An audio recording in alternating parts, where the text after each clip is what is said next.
It's can the do highest that. turnout we've seen in a primary election in Right? a while, but I That's don't okay. know when the last time. That's okay. I just know what'll happen, so. Okay. I would like to call this Wednesday, because of the election, Wednesday, August 5th, Traverse City Planning Commission regular meeting to order. My land acknowledgement. The land on which we gather is the territory of the Ottawa and Chippewa peoples who have stewarded this land throughout the generations. Thank you for your strength and resilience in protecting this land and inspiring us to uphold our responsibilities to do the same. And then we'll move on to roll call, please, Katie. Commissioner Anderson? Here. Commissioner Swanson? Here. Commissioner Cameron? Present. Commissioner Reardon? Here. Commissioner Holtry? Here. Chairperson Deturi? Here. Commissioner Hershey? Here. Commissioner Treadwell? Present. Commissioner O'Brien? Present. And Commissioner McGillivray is absent and excused. He's not feeling well. Thank you. So we're moving on to announcements, and I do have an announcement. I don't historically start with those, but I would like to take a moment to address the termination of Sean Winter as the planning director. This body has a duty to take a moment to publicly thank him for his dedicated public service. He was a thoughtful and intentional leader and a genuinely kind person. I wanted to make the space for this body to say anything that they may want to get back to Sean, any acknowledgement of any kind. We, again, can't answer questions. We can put questions out there, maybe, but it's not our responsibility nor our purview. But I did just want to make that space for us as a group before we moved on. I'll say something. Thank you. Thank you for acknowledging Sean and thanking him for his service. What I personally would like to thank him for as the previous chair on this body, this is a really hard commission to serve on, and often we have had commissioners who've had no prior board experience. When you come on here, you are suddenly hit with very complicated terms, legal documents, things that are very hard to understand. And one of the things that I'd like to thank Sean for is he was always there to answer those questions and make sure you understood what these things meant so that we could make good decisions based on knowledge. And he was very knowledgeable. So I want to thank him for that. That was very important for all of us. And I wish him well in his future. Debbie?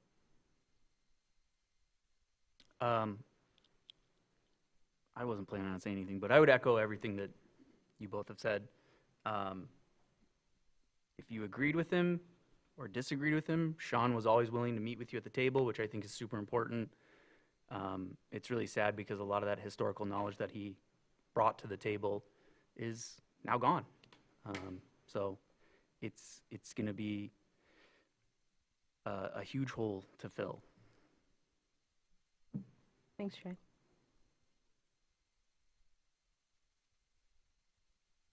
Okay. Thank you all for giving us that space to just make that remark. Okay. Any announcements from staff? Yes, we just want to remind the Planning Commission that there is a state planning conference coming up in the fall, and we can sign anyone up who's interested, and there is a more immediate deadline of September 1st to get the better early bird rates. So if anyone is interested, you can contact Katie and she can get you signed up. Thank you. Moving on to approval of minutes. Approval of the June 2nd and July 21st, 2026 meeting minutes. I Do I make have the a motion to approve the minutes of June 2nd and July 21st. Second. We have a motion and support. All those in favor? All those opposed? Motion carries. Thank you very much.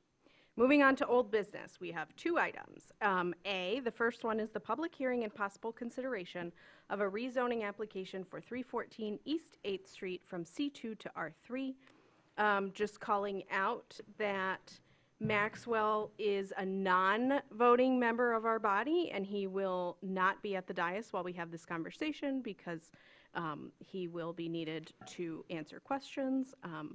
So he will be in the audience with everybody else. And I'll move to Leslie to start this one off. Thank you. Sure. So the Planning Commission saw this last month.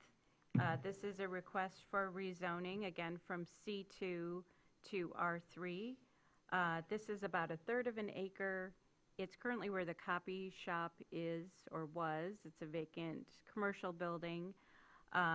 This property is being considered with a little bit of a reconfiguration of the property lines, is being considered for a public-private partnership with the Housing Commission as a workforce housing development. And in order to most efficiently work within the zoning ordinance, the proposal is to rezone the property to R3. There's a lot of similarities between these two districts. This use is actually allowed in both of these districts. Some of the setbacks are a little bit different, and the height restrictions are different. They are, the R3 zoning allows for a taller building for residential use. Other than that, of course, rezoning applications are not subject to any specific proposed future use or tied to a specific site plan. There's a separate process for that. So tonight's consideration is really just for the rezoning. So it should be made with the consideration that there, you know, things could go a different direction, and this property could be developed under the current, whatever is the current zoning, and it may be with a different group. So any of the uses that are allowed in that district should be carefully considered, and the implications of what that might mean in regards to the dimensional standards within that district. Having said that, you know, the staff report, although it doesn't really include a direct recommendation, does indicate that this is a downzoning of property from commercial to residential. Again, these are very similar districts. All of the properties surrounding this piece on the south side of 8th Street are all zoned R3. This is kind of a strange island in the middle of some R3 zoning. And given that there is discussion about changing some property lines, this will help to consolidate all the property within one zoning district. Because when there's split zonings, that creates some other complications in administering the zoning restrictions on the property. In addition to that, this is generally consistent with the master plan, and the uses allowed here are consistent with those in the surrounding area. So generally, you know, I would say that this is zoning, a rezoning request that there's broad support within this staff recommendation to do that, to recommend the rezoning. So this rezoning request, the process is that tonight is a public hearing, and then this goes to the City Commission as a recommendation to them. They introduce it at one meeting, and then at a subsequent meeting, they will take final action on that request. So this is in the form of a recommendation to them. And certainly happy to answer any questions about this, or if you want to go through any of the specifics about the differences between the two districts. I do know we had a moderately thorough discussion about this last time. I think we were all here for that, with the exception of Debbie. Any thoughts, comments, concerns before we just go straight into the public hearing, then bring it back? Okay, seeing none, I'll go into the public hearing. We don't need the motion before we go into the public hearing, correct? Or do we? To open a public hearing? Yeah, no, I can just go straight in and we can do the motion after. Okay. So I will open the public hearing for this item. Katie will have the instructions because I can't find them. Oh, I found them unless you need them. Oh. Do you want me to give them?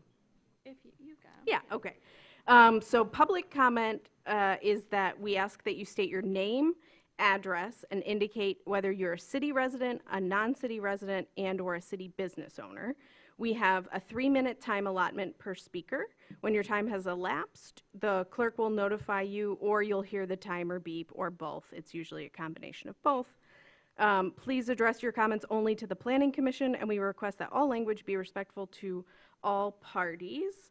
And we ask that we do not have any reaction or applause during public comment in any way. It's important for us to hear everyone's opinion, and we don't want to discourage people from sharing their ideas.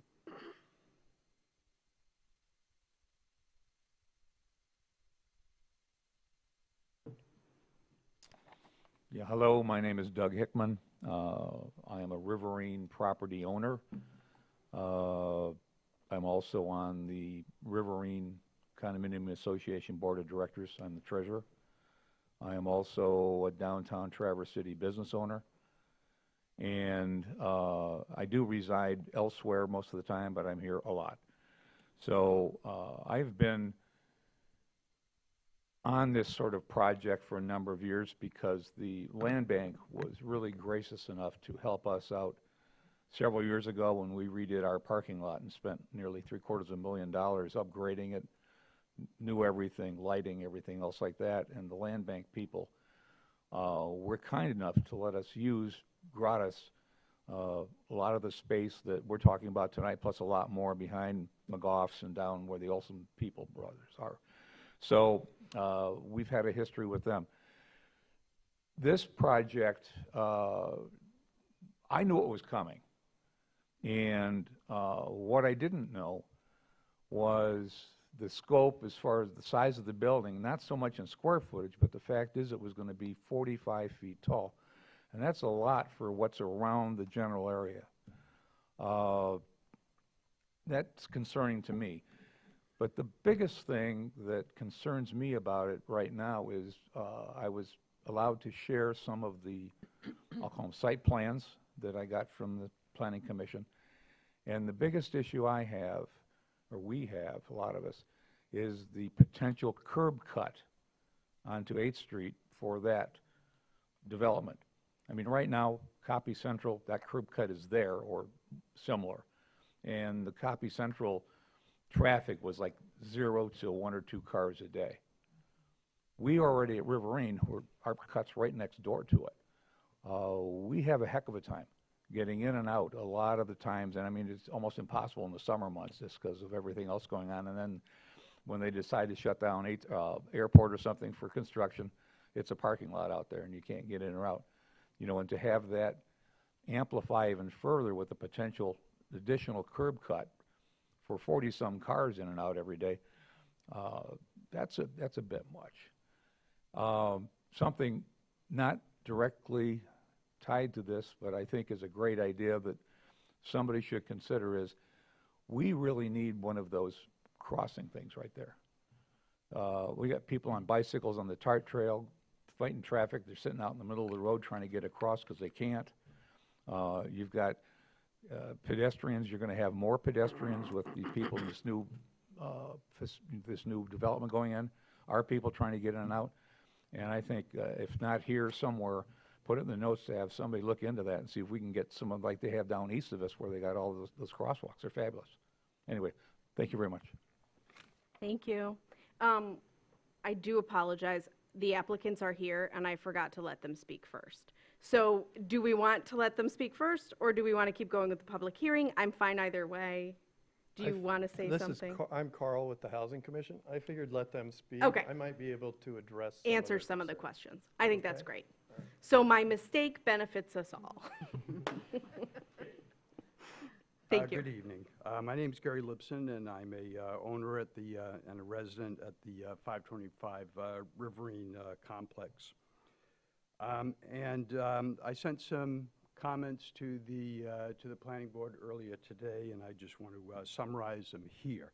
And so I recognize that the city's interest in increasing the housing supply. However, the question tonight is whether the R3 zoning and the additional residential density it permits are appropriate for this particular location. My principal concerns are about traffic, public safety, parking spillover, emergency access, and the burden of the city on the city's infrastructure and services.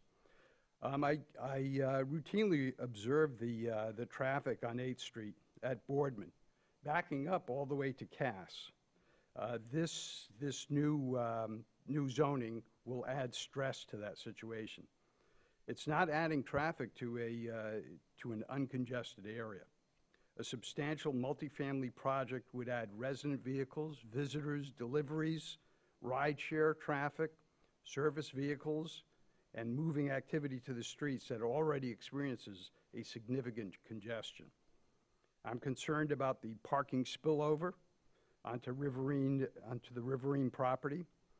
It's a convenient access to both downtown, and it will be readily available and readily accessible to any new residents of this property. The on-site parking is full. It's insufficient for a 45-person complex, a 45-apartment complex. It's foreseeable that residents, visitors, delivery drivers, and service vehicles may use Riverine as an overflow. In addition, I've seen people coming into the Riverine parking complex to gain access to the river itself. So with 45 new residents in the area, I would think that this is going to be exacerbated. So before recommending approval, I would ask that the commission have objective answers. For example, the current peak hour traffic at 8th Street and Borden, has it been measured? How many additional vehicle trips would the development generate? Has access to the Riverine been evaluated? Will the parking meet actual demand rather than merely a minimum zoning requirement?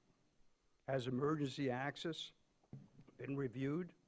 Can existing roads, water, sewer, police, fire, and snow removal services accommodate the additional density?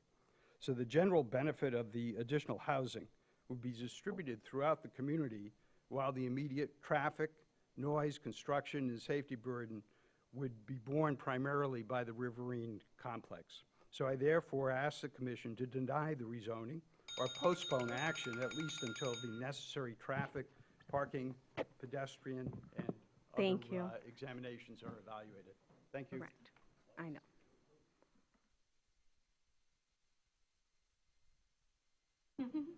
Hi, good evening. My name is Susan Cacciarelli, and I live at 545 Riverine, and I'm a city resident. I'm just going to read this so I will be more succinct.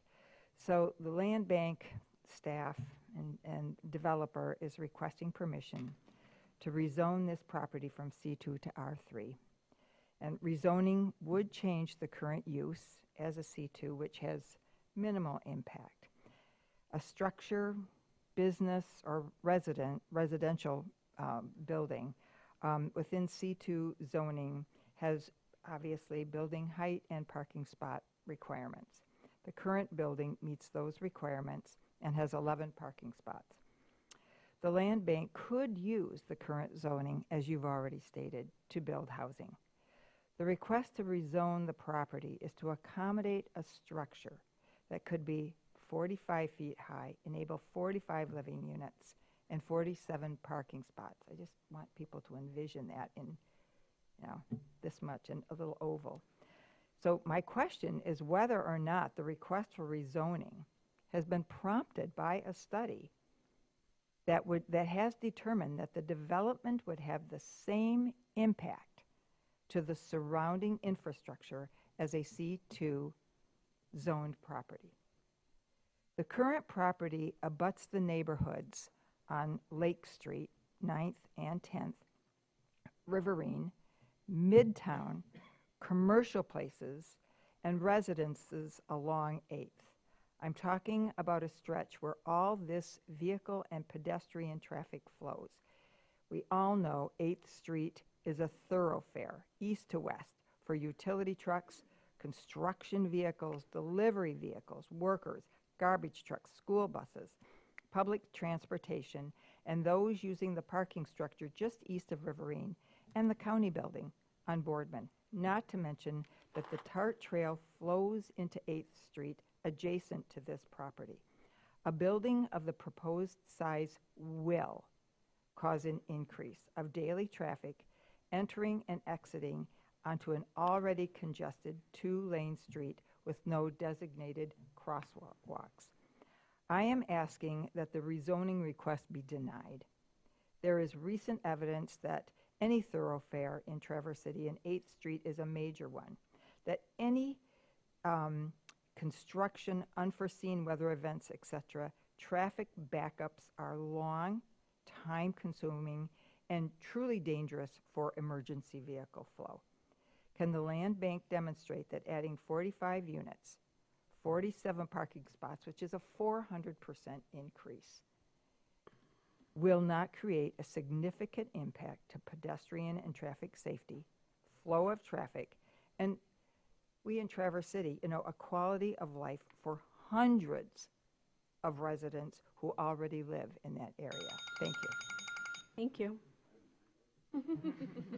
Just as a reminder to this body, we are deciding on the rezoning from C2 to R3, and a reminder to the public. So we can't take into any consideration the specific future plans that might be in the works for this project. That is a decision that will happen later on, that will have to go through rigorous review by all staff departments like safety and everything, traffic, engineering. But so in this moment, it is specific to the rezoning. Just wanted to go back to that. But feel free to continue with public comment.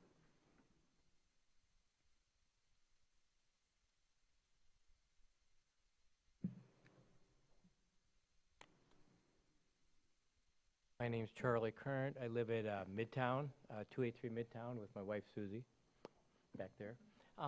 So I just like to offer support for the well-articulated that these three people spoke about, because we live right on 8th Street. I believe 8th Street has about 20,000 cars per day registered. In fact, I heard somebody say it's a third of an acre. I'm all for housing. Housing is a great idea. However, that road is unsafe to cross, and we stare right at that, right across from Copy Central, and there's numerous people that, many that cross right there, and the danger of getting hit is very high, and they're dodging cars. So I agree it'd be good to have some sort of crosswalk. I know it slows traffic down, but that adds a lot of pollution. All these cars are stopped.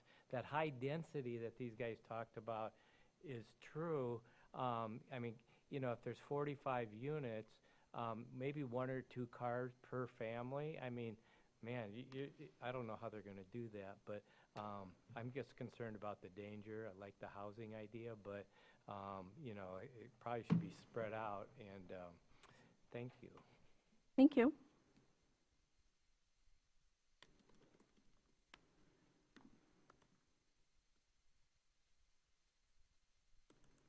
Hi, my name is Tricia Hoyt. I'm also a resident of Midtown Drive, 263.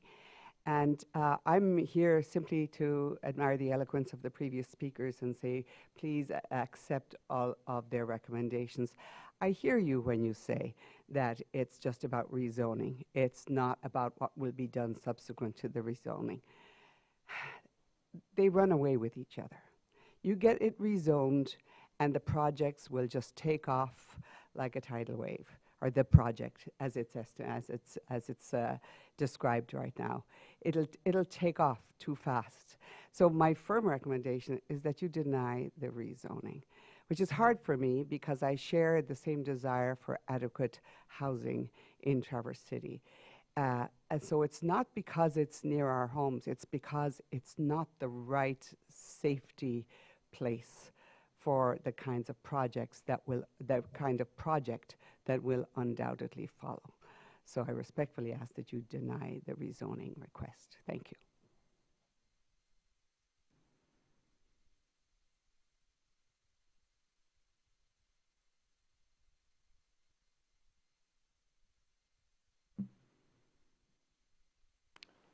Hi, my name is Paul Kenworthy, 514 Lake Avenue, and I'm a non-resident owner.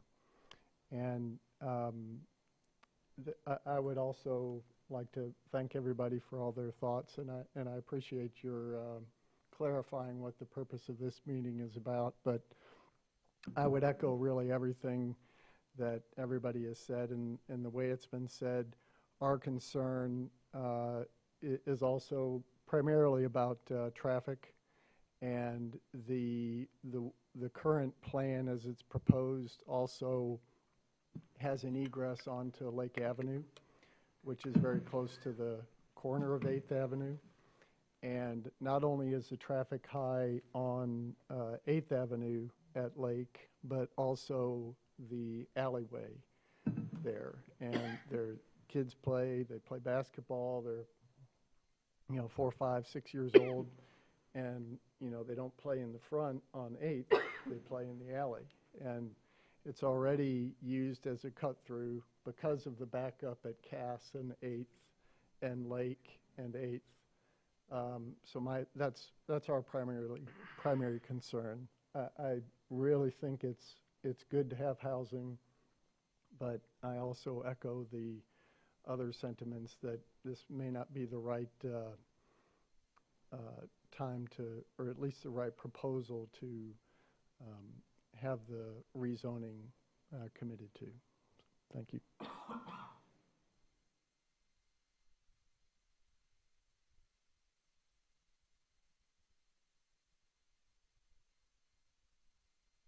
Any other public comment on this item?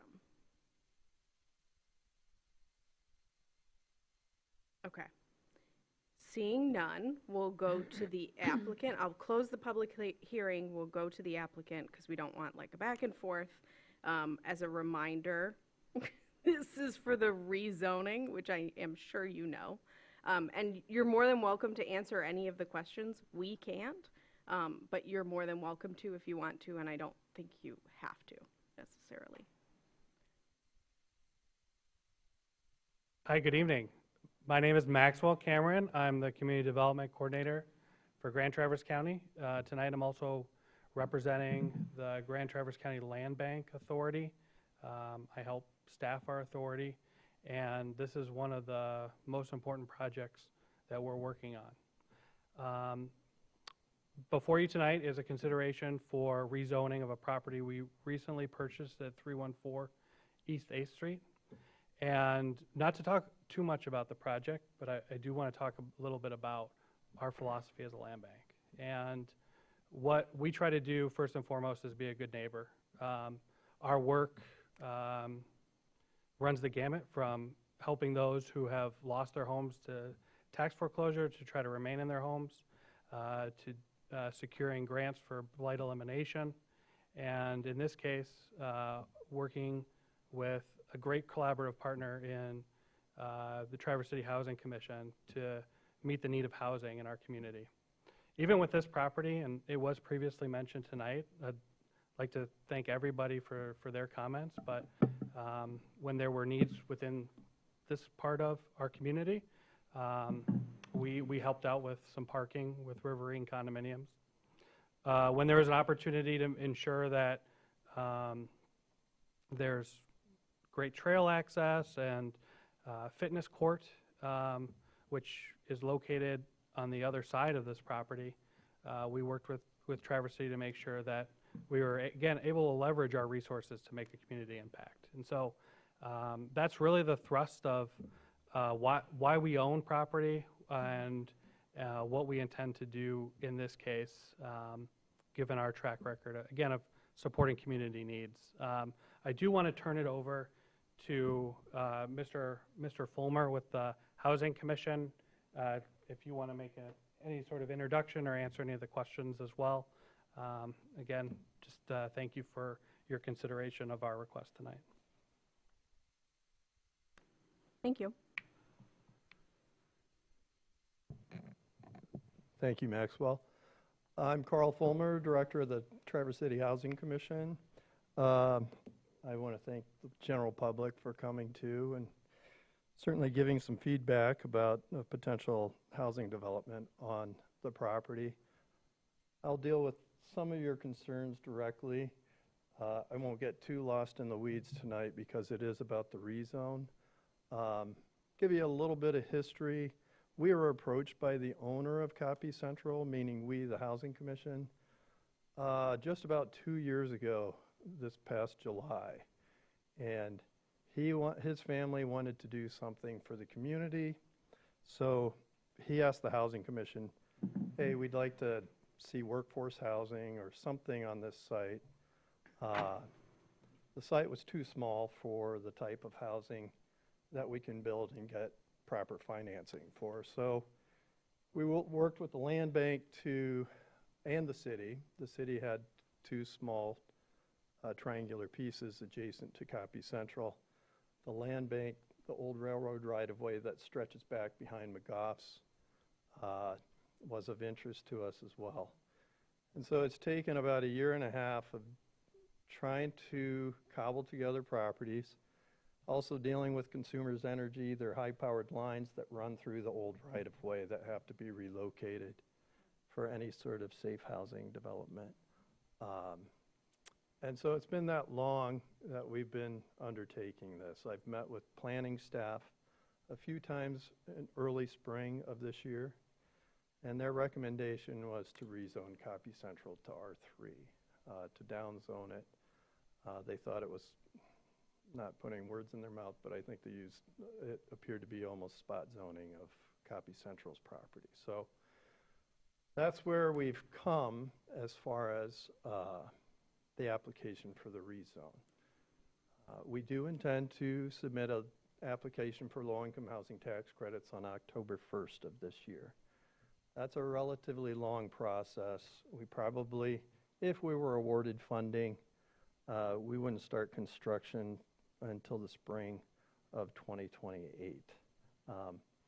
It's a very long process for the funding mechanism, but incidentally, the plan right now is 43 units. It is 47 parking spaces. We've gotten some feedback from planning staff. It doesn't appear that we would have a drive out onto 8th Street at this point in time. The plans that you might have seen were draft plans from a couple months ago, but you know, I'm more than happy to meet with residents of the neighborhood to kind of discuss what our intentions are. To give you an overview, very briefly, it would be workforce housing, 80% or less of median. Most of the units would be 60% or less of the median income. Excuse me. We do know there's a need for this type of housing. We would be applying for 7 Section 811 vouchers, which would be to subsidize rents for people with permanent disabilities as well on the property. Unit sizes range from 725 square feet to 1,050 square feet. They're predominantly 1-bedroom units and some 2-bedroom units as well. So that's kind of a brief overview of how we've landed here. I certainly share concerns about safety and traffic. I've been doing this for over 25 years. I've heard those concerns for almost every project I've participated in. We certainly would work with city staff to design a project that doesn't pose a threat to the neighborhoods surrounding it. But that's all I have to say right now. I'm more than happy to answer some questions. Thank you. Does anybody on this body have any questions for the applicant? Jackie? Thank you for being here. I appreciate the details that you're able to share at this point. One of the Traverse City Housing Commission projects that we're familiar with, because it's completed and I think fully occupied, is the Parkview building further east on 8th Street. And I wondered if you could give us a little compare and contrast in terms of not only the number of units, but maybe the mass and the footprint and the parking, and so that we can better visualize the direction that you're headed. Well, I can tell you this. We made a mistake at Parkview. Parkview's 46 units, 1 and 2 bedroom units. I wasn't here when Parkview was designed or approved, but I'm director of the Housing Commission, so I'll take responsibility. They put 26 parking spaces for 46 units. That was not a good idea. And so we've been struggling with Parkview from a parking perspective. That's why we would not build another project without at least 1 space per unit. Parkview's senior housing, so the use of cars is not as great as it would be for workforce housing. Parkview, we're about 11 parking spaces shy of where we should be for Parkview right now. Maybe 10, it fluctuates, but it is an issue at Parkview. The building footprint for this building is about the same as Parkview. It does have a community space planned. The site's a little bit larger on the Copy Central property. Once we put the parcels together, it's about 0.15 acres larger than Parkview's site, which I think is 0.7 acres, if I remember correctly. But so the biggest lesson learned at Parkview is don't underpark a property. And we deal with that at Riverview, downtown, the high rise. Not so much that we're short of parking, but we're always either towing or chasing others out of our parking. So I understand Riverview's concern. We tow a lot of cars. And the height of the buildings, will that be similar also? I don't think that's pertinent to what we're discussing, actually. I'm sorry, I I'm don't trying to be really know responsive to the specific height now, because I know that we're probably going to lower the first floor from the draft plans that were produced if we're not having a pass-through drive onto 8th Street. So that's something we'll approach further down the road, though. Thank you. Just to be clear, that is on a C1 property. I did look that up just now. I think it's C2. Yeah. Oh, what? No, C1. I just looked at it. That whole chunk between like Hastings and the fire station is C1, right? I think Copy Central is C2. Oh, I'm talking about the one that she was at. I'm so sorry. I should have clarified. I think Jackie knew what I was meaning. Okay. I was trying to. I got it. Yeah. Sorry. No. Thanks. Sorry about that. I know what one we're here for tonight. Sorry. Yeah. Anything else from this body?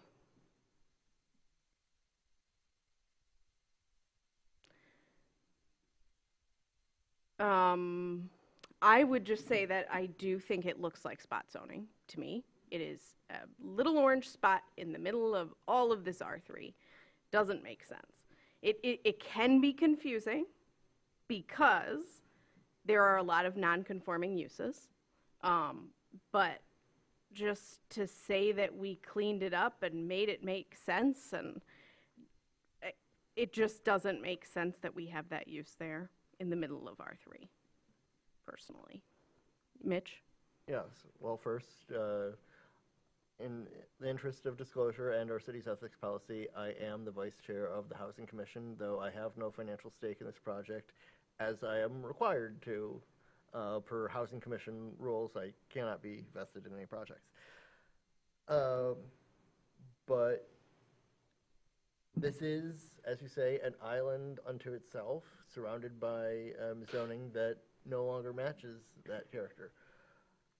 We are at this point looking at a rezoning, which is going from any conceivable use under the current zoning to any conceivable use under the proposed zoning, which, as Leslie said, is in strict terms a downzoning. We would be allowed a greater intensity of use as a commercial property that it is right now than it would as a residential property. You could have, yes, it's a small copy shop and has been for many years.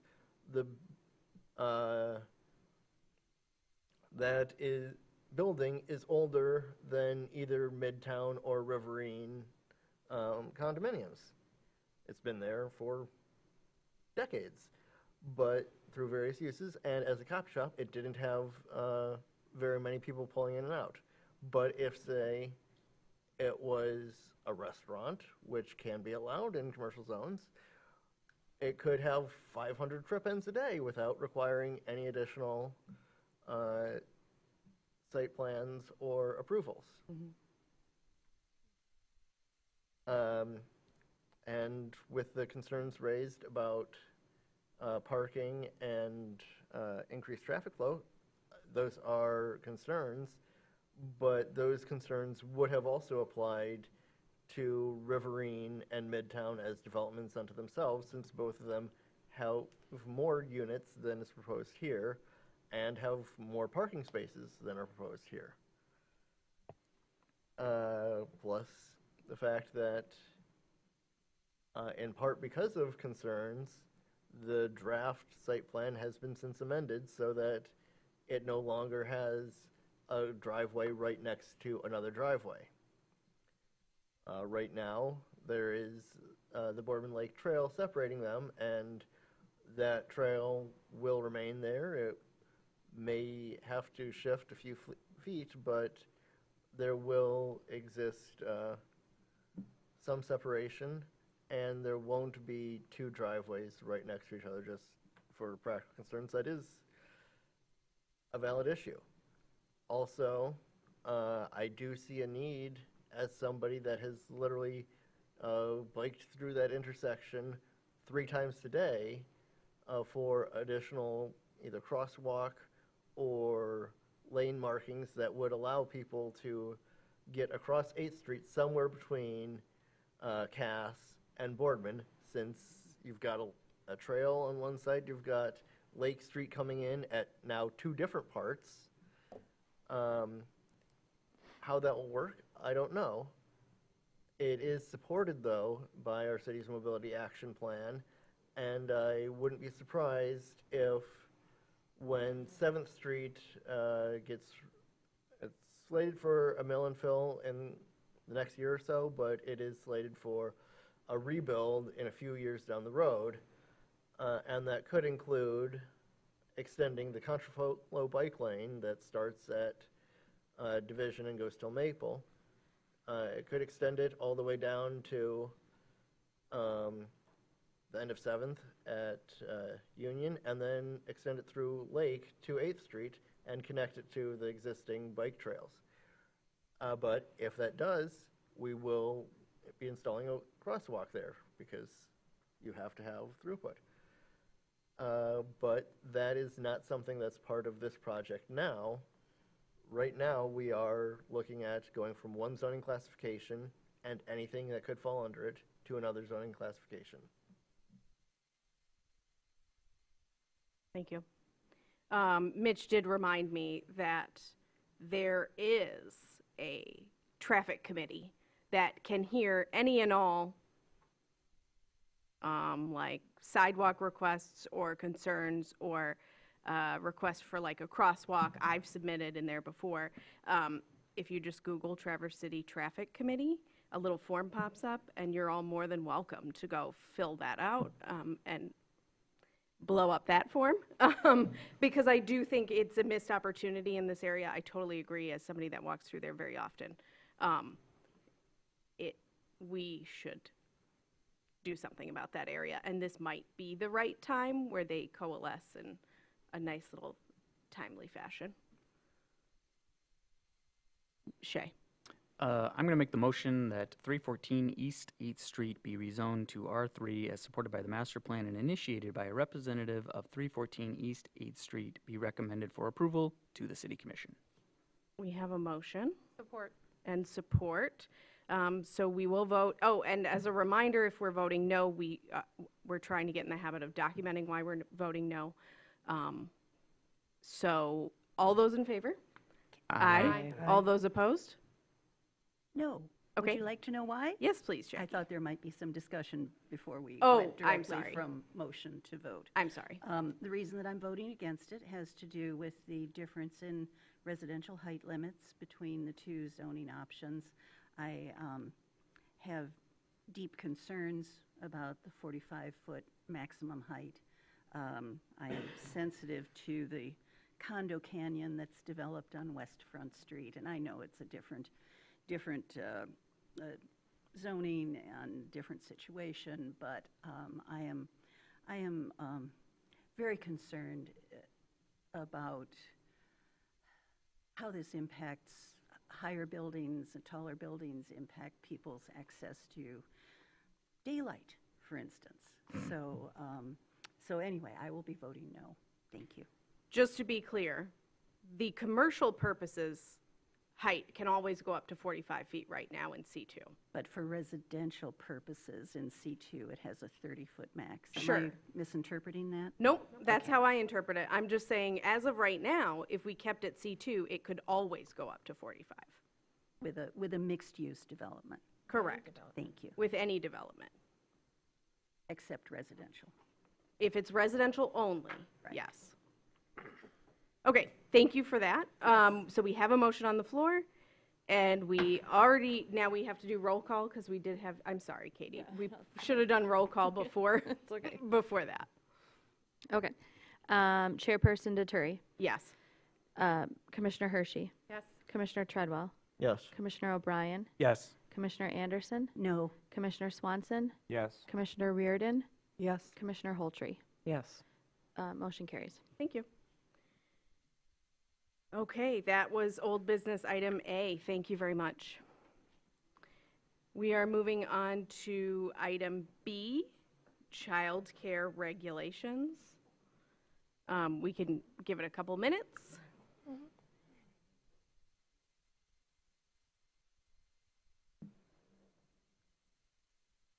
Maybe we'll welcome Maxwell back up. Come join us. I just said maybe we'll welcome Maxwell back up for item B.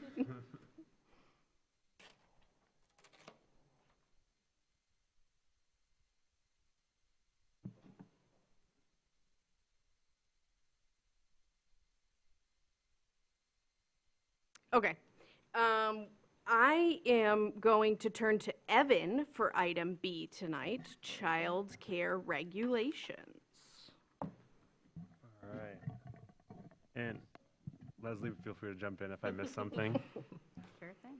So last Planning Commission meeting, there was a fairly comprehensive discussion on child care zoning amendments. And there were 4 actionable items that, amendments that were the planning staff have put into a final draft for potential public hearing in September.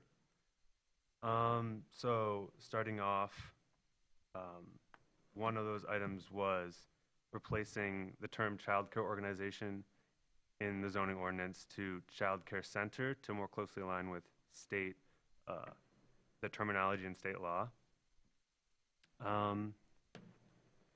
And we also changed the text so that all types of child care facilities are permitted by right in every district. So in the staff report, you can see highlighted the amendments that we made, and those would be to open space, R1, R3, HR, C1, GP, NMC, and H districts. And because our zoning ordinances is stacked, so certain districts reference other districts, the uses in other districts. This would include all of our zoning districts having these childcare uses.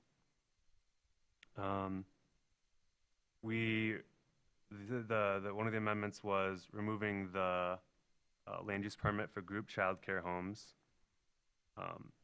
along with all special standards associated with this use, as there are licensing requirements for these type of childcare homes through the state, so that would be redundant to also have that with the city. And we also removed restrictions in residential zoning districts that childcare centers would be associated with a school or place of worship. And again, the staff report has all of the highlighted changes included. So anything I missed, Leslie? I don't think so. I think that covers all of it. I think it was great. Upon second review, is there any other comments that we have, ideas, thoughts, before we decide to see this for a third time in September for its public hearing? Any questions for Evan? Just to keep him on his toes. No questions. Jackie? Sure. Thank you. That was a lovely summary. Yeah. I'm going to reiterate my concern or question about use by right in open space, which of course is primarily our parks for the city. And it appears to me, as I know Parks and Rec is creating an inventory of our city parks and everything from size and history and dedication and so forth. As I picture the various parks and how many different sizes and configurations we have, it seems to me as though some could be highly appropriate for year-round childcare, and some might not. And so making it a use by right in all OS zoned areas seems to me to maybe not be a great fit with the parks themselves. And I didn't know if you had any staff conversation about how we might differentiate those. I'll go ahead and field this one. So by and large, the OS district is city-owned property. One exception is the Civic Center, which is owned by the county, and there is a proposal to have a daycare there. And I think, I could be wrong, but I think there have been other programs in that district as well, and I don't know that it ever, it wasn't in a new building or anything, or necessarily a change of use. It was kind of an accessory. So I think that there's kind of a history of that happening anyway in the OS district. And given that other than the county property, all the property is owned by the city, they would have to be a party to that use happening, and would, it would have to be a decision on the part of the city to do that. I don't think there's any opportunity, I can't conceive of a situation where a private party could come along and open a child care center in the OS district, without city approval or without some, agreement with the city. So I guess I fail to see exactly where the risk is here, other than allowing, and, it could be that if the city decided to get rid of some property, they could add a deed restriction to it if there was a concern about any of the potential uses under that zoning, or they could rezone it.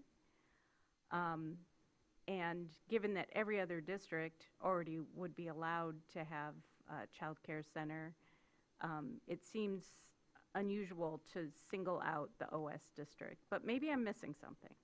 Well, but maybe I could give you a for instance. East Bay Park, great facility, wonderful outdoor recreational opportunities for all ages. If there was a year-round child care proposal for a child care center to operate out of East Bay Park for 24 children, are there other approval steps or guardrails in place that would allow additional review?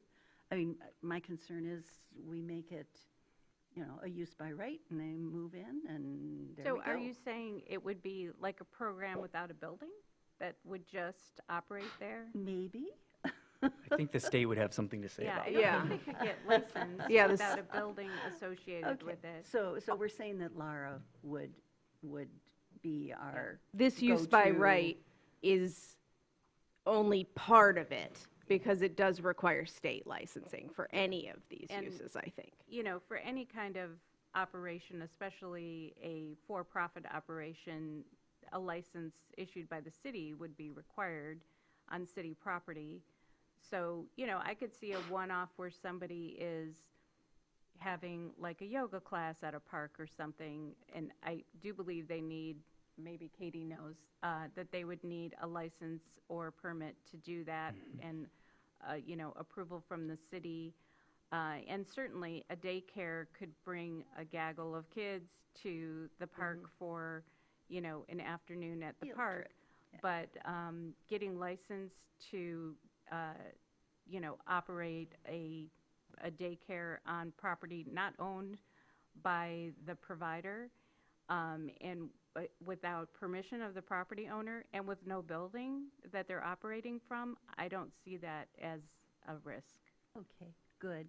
And we are coordinating, because I believe the Parks and Rec Commission is reviewing park use guidelines, and we're convinced that we're all headed in the same direction, and Yeah, we can double have the check same with them and vision. make sure that, isn't something that might be an unintended opening for somebody. Maybe we're giving someone some ideas right now, I don't know.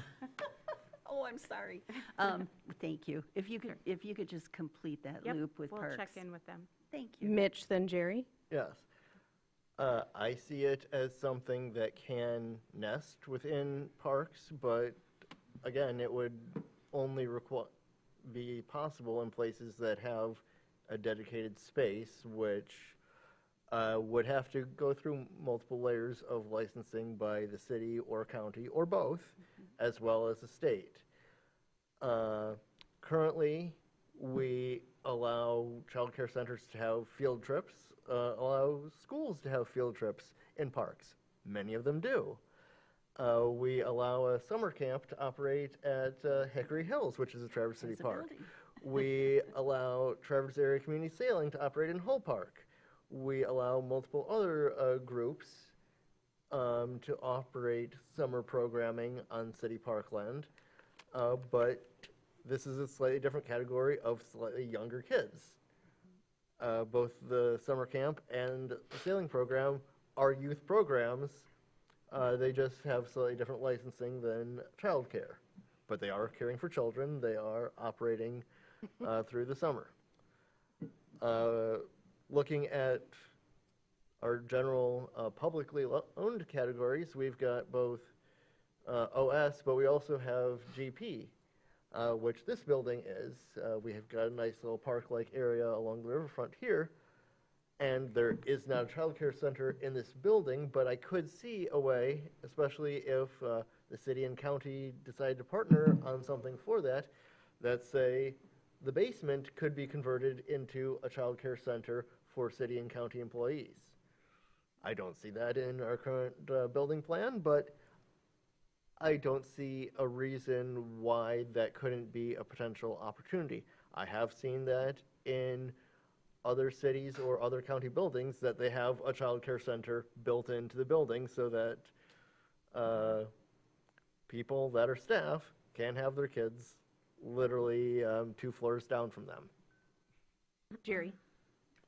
Well, yeah, Mitch kind of touched on it, but yeah, like Hickory, even though it's not in the city, if it was, it'd be OS, and it's not a daycare, but I think it's a matter of if there's already a facility, which the Civic Center is an example, on a park, there would still need to be rigorous licensing to allow it, but we don't have a whole lot of buildings on a lot of our OSs.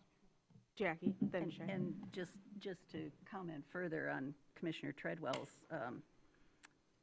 input, I suspect that the risk management profile for care of children 6 years and under might look a little different than some of the other risk management profiles. So hence the need to, be sure that we're baking this in and are in alignment with the park usage guidelines, and I'm sure they're evaluating that aspect of it. Shay? Yeah, as someone who worked in childcare that had infants all the way up through high school kids, the margins on childcare under the age of like 10 is like razor thin. So the only way for organizations, whether they're nonprofit or for-profit, to make it work is public-private partnerships is the way forward, I think. And I think we have one proposal.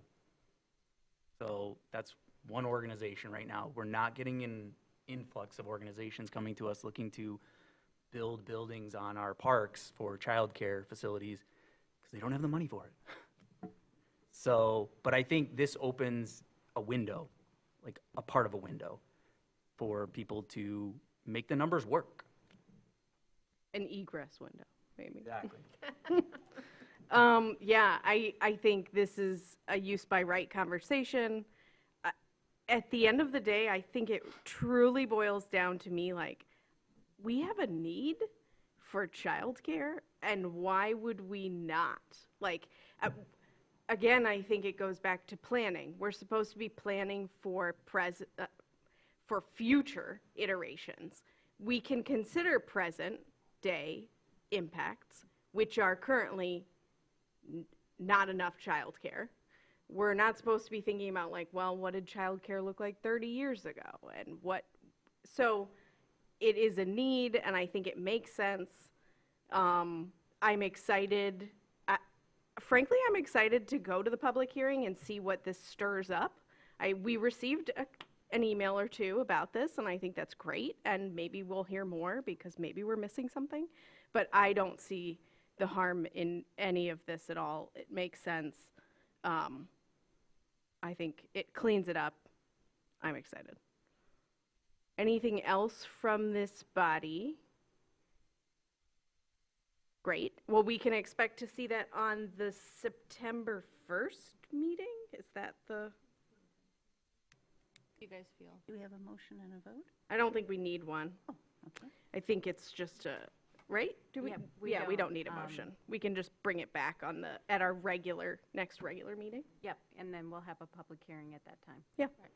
Yeah. Okay. So let's have it on that Tuesday. Okay. Oh, let's do public hearing. I'm sorry. It's not public hearing, but I'll do public comment on this item. I like to try to do public comments on every item and then a general one at the end. Okay. Okay.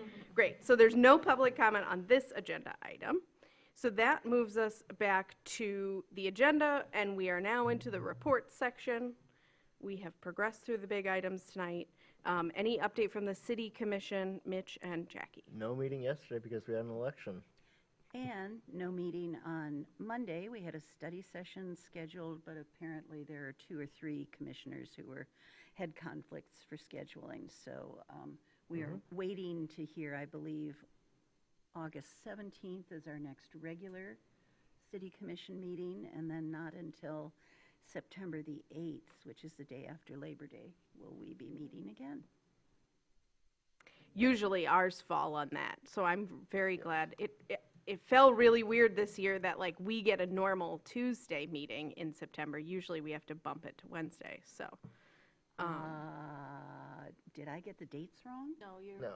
I think you're right. Because Labor Day's on the. Yeah. I think it's Day because is the Labor Day 7th. fell later. So late. Yeah. Yeah, okay. Never mind. Planning department update. Anything we didn't cover yet? I don't think so. Other than, I think we won't have a study session this month because we covered it all and we don't need to keep talking. And then if about that's the same case, items. this will be Evan's last meeting. Oh. Thank you, Evan. Second and last meeting. Second and last meeting. Well, we appreciate it, Evan. Well, there is currently, at least on paper, a vacancy for planning director at the city of Traverse City. We'll have him apply. He's expected at Wayne State in a couple weeks. Yeah, that sounds more You know, important. plans change. We have no update from the Joint Planning Commission. Just a reminder that I did say at the beginning of the year that I would love for somebody to replace me on that. So if Megan or Michelle are interested, just keep your eyes and ears open about that one. That one only meets 4 times a year. So it's super chill. It's a really great group. I feel like Megan just said yes. I did see a nod, but I wasn't going to say anything. You gotta be careful with that body language. Or the Board of Zoning Appeals that rarely beats. Yeah, it's already canceled for next week. Which is next. Thank you for so brilliantly moving into that segue. So we're going to skip straight to Riparian Buffer Committee, which has just not had the time to meet. The committee itself has not been meeting Yeah, anymore. correct. And I did give you an update at your last meeting, I think. You and did. nothing has changed since then. Great. I think we can probably remove this from Yeah, reports, It's not Katie. really a committee that's still meeting, Yeah, we but can take it off. whenever you want updates on the very slow Yeah. progress, Yeah. I'd be happy to give those. We can cover it in like announcements. Let's just remember Yeah. to cover it there. Unless Update, it's actually on the agenda, correct, yeah. which it will be sooner. Soonish, maybe. Update from Grand Traverse County, Maxwell? I don't really have anything tonight. I do want to share our thanks with the planning department for working with us on submitting a grant request to AARP for our home share project. So excited to be partners with you on that and really appreciate supporting that effort. Thank you. We have nothing in receive and file, so now we'll move on to general public comment. Seeing none, this meeting is adjourned. AARP has how to learn poker videos, in case anybody is ever interested. That's what we wrote the grant for. I was like,